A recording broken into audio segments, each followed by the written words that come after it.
as besoin pour t'installer et ou travailler au Mexique. Bien sûr, il y a tout un tas de visas, mais aujourd'hui, on va te partager les plus communs pour y accéder rapidement. Ça dépend de ton cas et de ce que tu veux faire sur place. Peut-être étudier, travailler, tu as des liens familiaux ou tu veux juste connaître la culture. On commence donc par le visa touristique. Pour les Français et la plupart des pays, il n'y a pas besoin de demander un visa préalablement. La seule chose à faire, c'est de remplir 2 formulaires dans l'avion avant d'arriver sur place.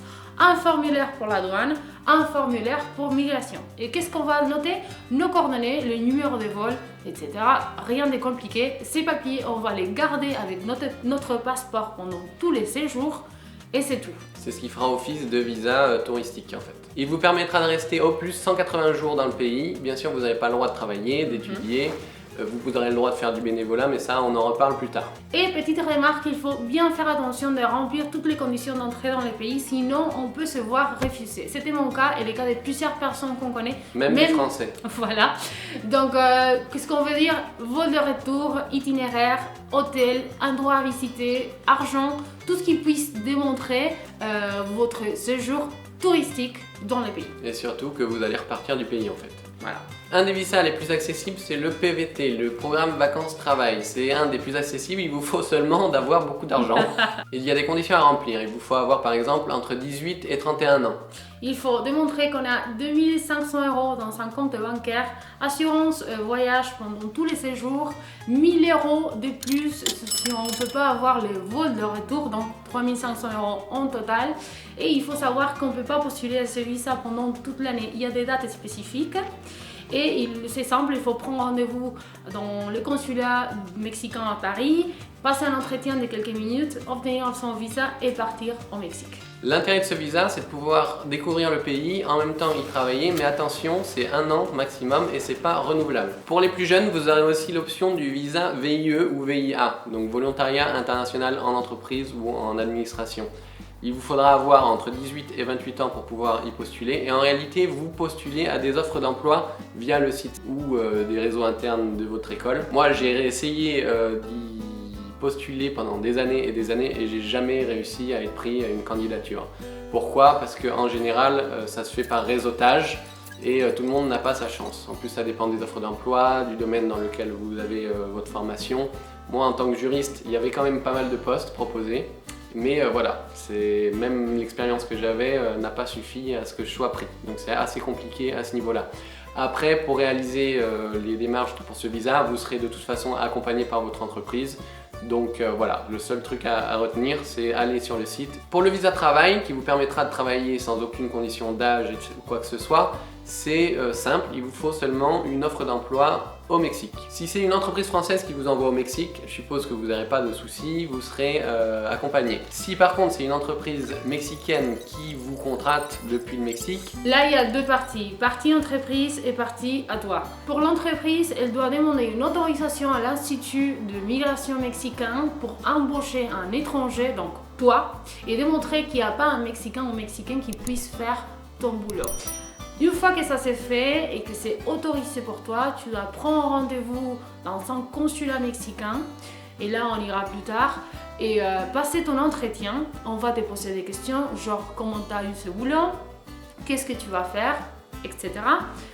Tu obtiens ton visa et tu pars au Mexique. Une fois que vous serez entré sur le territoire mexicain avec ce visa obtenu préalablement, et ça c'est commun pour tous les visas en réalité, vous aurez 30 jours pour aller valider votre visa auprès de l'Institut National de Migration, INM. Mais de tout ça, vous serez informé sur place, donc pas la peine de faire le point ici. Par contre, on veut vous partager nos expériences à nous parce que ce visa-là, c'est le visa qu'on a eu tous les deux, mais de façon différente. Personnellement, j'ai eu beaucoup de difficultés à obtenir un visa de travail.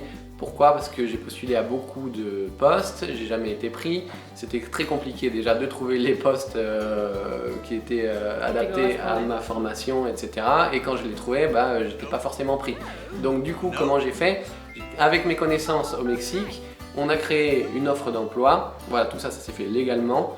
On a créé une offre d'emploi. J'ai pris un avocat au Mexique qui s'est chargé de faire l'autorisation pour cette entreprise, de prouver qu'il me fallait m'embaucher moi, puis sur place en France, tout ça parce que je l'ai fait de France, Sur place en France, je suis allé au consulat mexicain, j'ai fait ma démarche, entretien, etc. Et puis je suis parti au Mexique et j'ai travaillé comme ça au Mexique pendant plusieurs années. Pour moi, c'était la même chose que pour lui, sauf que c'était beaucoup plus facile de trouver de l'emploi.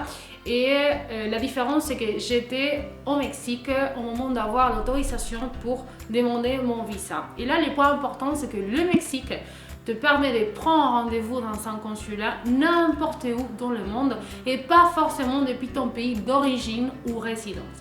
Moi, j'étais en tant que touriste, donc ce que j'ai fait, j'ai pris un rendez-vous à Guatemala, j'ai passé mon entretien là-bas et je suis retournée au Mexique avec mon visa. 2 points importants. Premièrement, vous pouvez très bien changer, une fois que vous êtes au Mexique, d'emploi. Il vous faudra seulement informer l'Institut national de migration. Et le deuxième point, c'est que c'est pas pour toute la vie. En fait, la première fois qu'on obtient ce visa, c'est pour 1 an. La deuxième fois, on a les choix des 300, il faut payer un peu plus. Et la troisième fois, on peut opter pour le visa 10 ans, creo. Ouais. Donc voilà, c'est le visa la résidence permanente. Après, on peut même demander la nationalité mexicaine. Bon voilà, ça c'est une autre chose. Ouais. Et attention aux arnaques. En effet, l'immigration est devenue un super business au Mexique. C'est-à-dire qu'il y a beaucoup d'avocats qui se sont mis dans ce business de créer des fausses offres d'emploi, de vous accompagner dans vos démarches pour vous assurer d'avoir l'obtention du visa travail, etc. Et déjà, premièrement, ça peut être une arnaque, c'est-à-dire que vous allez le payer en avance et il ne va jamais revenir vers vous. Deuxièmement, c'est jamais sûr d'obtenir à 100% le visa. Donc si on vous dit le contraire, faites aussi attention à ça. Et troisièmement, bien évidemment, c'est faux. Donc vous risquez des poursuites pénales, clairement. Parce qu'il faut se rappeler qu'au moment de passer l'entretien dans un consulat, tu vas devoir mentir à 100% sur ta situation au Mexique. Et en plus de ça, on te demande une somme d'argent astronomique. Ça peut arriver jusqu'à 2500 €. Donc on ne recommande vraiment pas de faire la démarche comme ça. Ça ne vaut pas les coups. Il y a plein d'entreprises qui prennent des étrangers. Donc voilà, faites attention. Pour les étudiants, c'est le même principe. Ça dépend de si vous restez plus ou moins de 180 jours. Moins de 180 jours, vous n'avez pas besoin de faire de demande préalable. Mais il vous faudra passer la migration avec votre attestation d'acceptation à l'université ou une école de langue, sur place au Mexique. Si c'est dans le cadre d'un échange, vous n'avez pas besoin de notre aide, vous serez accompagné. Les 2 universités vont vous aider. Bref, en gros, il vous faudra seulement les attestations de l'université mexicaine et une attestation en plus de l'université française. Et c'est tout. Il n'y a pas des fonds à montrer? Ah oui, si. Il y a aussi des conditions, bien sûr, économiques. Voilà, donc ça dépend si vous avez une bourse. Il vous faudra montrer, par exemple, ça dépend, les tarifs changent, les conditions changent. Parce qu'en gros, tu ne peux pas travailler. En tant qu'étudiant au Mexique, tu n'as pas le droit de travailler. C'est pas comme en France où on a le droit de travailler 20 heures par semaine. Là, tu n'as pas le droit, donc il te faut démontrer que tu peux te payer la vie sur place. C'est ça.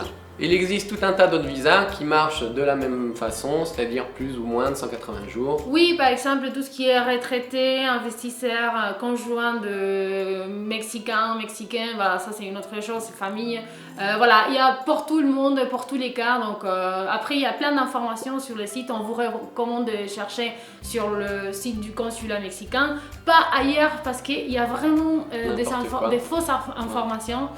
Donc voilà, dernièrement on a constaté qu'il y a pas mal de Français qui veulent s'installer, travailler et vivre au Mexique. Donc c'est pour ça qu'on a repris cette série qu'on avait commencé il y a déjà un an et demi, je devrais dire. Donc s'il y a des sujets qu'on n'a pas touchés, des choses que vous voudrez savoir, vous nous laissez en commentaire, on vous invite. Et à la prochaine. Ciao, hasta luego.